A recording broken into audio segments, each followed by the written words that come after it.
नमस्कार। Smile house परिवार में आप सभी का बहुत बहुत स्वागत है। आज हम लोग एक विशेष टॉपिक्स पे बात करेंगे जिसमें आप सभी का सपोर्ट और सहयोग की मुझे जरूरत होगी, क्योंकि ये काम किसी अकेले से नहीं होगा, क्योंकि ये बात है हमारी राष्ट्र की, हमारे समाज की, हमारी सोसाइटी के। तो हम सबको मिलकर ही ये कदम उठाना होगा।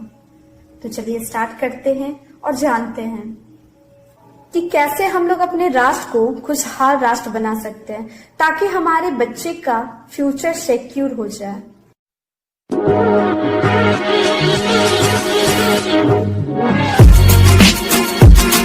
अपने जीवन में हर कोई कभी ना कभी किसी ना किसी वजह से उदास जरूर हो जाता है, लेकिन उस उदासी को हमें जल्द से जल्द खत्म कर लेना चाहिए, या फिर उस उदासी की गहराई को समझना चाहिए कि मैं किस वजह से उदास हूं। कैरियर से उदास हूं, रिलेशनशिप से उदास हूं, what is the cause of sadness, क्या कारण है मेरी उदासी का, और उसे समझ के उसे सॉल्व करें। क्योंकि दुनिया में ऐसा कोई प्रॉब्लम नहीं है जिसको हम लोग सॉल्व नहीं कर पाए। एंड सॉरी टू से, बट कहीं ना कहीं वो प्रॉब्लम क्रिएट करने वाले हम खुद ही होते हैं। हमारा ख्वाहिश होता है, जब हम खुद की ख्वाहिशें से ही घिर जाते हैं और हमें कोई भी रास्ता या तरीका नहीं दिखता है कि मैं अपना लक्ष्य कैसे अचीव करूं, तो उस वक्त हम लोग डिमोटिवेट होने लगते हैं, निगेटिव थॉट्स क्रिएट करने लगते हैं कि अब तो मैं हार गया, अब मैं कुछ नहीं कर सकती, कुछ नहीं कर सकता। और कब ये निगेटिव थॉट हम पर हावी हो जाते हैं हम खुद भी नहीं जान पाते, और धीरे धीरे करके कब हम अवसाद में पहुंच जाते हैं, जिसे हम लोग डिप्रेशन के नाम से जानते हैं। और इन कुछ दिनों से हम लोग अचानक डिप्रेशन पे बात कर रहे हैं, मेंटल हेल्थ के बारे में बात कर रहे हैं। इसका कारण है सुशांत सिंह राजपूत, उनकी सुसाइड। और वैसे तो 8 दिन डिप्रेशन से शिकार हुए लोगों की खबरें हम लोग सुनते रहते हैं, पढ़ते रहते हैं। कभी डिप्रेशन का शिकार स्टूडेंट होता है तो कभी डिप्रेशन का शिकार फार्मर्स होता है। अभी कुछ दिन पहले लॉकडाउन में डिप्रेशन के कारण कई शिक्षकों ने आत्महत्या कर ली, क्योंकि लॉकडाउन को एडजस्ट नहीं कर पाए। आखिर किस तरफ जा रहे हैं हम लोग, किस तरह का सृष्टि क्रिएट करना चाहते हैं हम लोग, क्योंकि उन लोगों का डिप्रेशन के कारण कहीं ना कहीं हम लोग हैं। ये सोसाइटी है, ये समाज है, आसपास का इन्वायरमेंट कैसा है, इंक्रीजिंग है, सपोर्ट करने वाला है, या डिक्रीजिंग है, रोकने वाला है। और सबसे हैरानी वाली बात ये है कि आज का माहौल देखते हुए हर कोई एक दूसरे की बुराई सुनने में इंटरेस्टेड है, एक दूसरे की चुगली करने में इंटरेस्टेड है।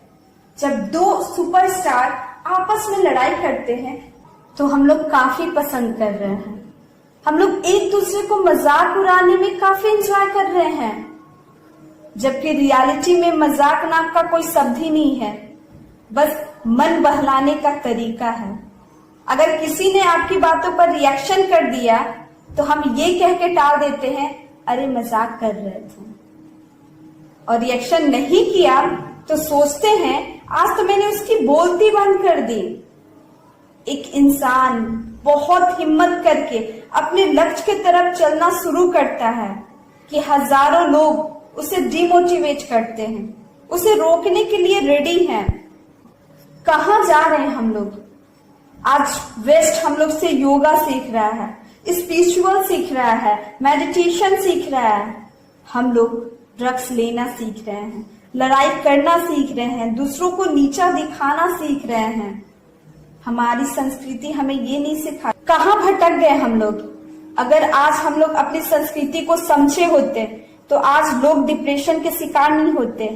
आज हम लोग मजाक को इतना एंजॉय कर रहे हैं कि लोगों की दर्द को समझ ही नहीं पा रहे हैं।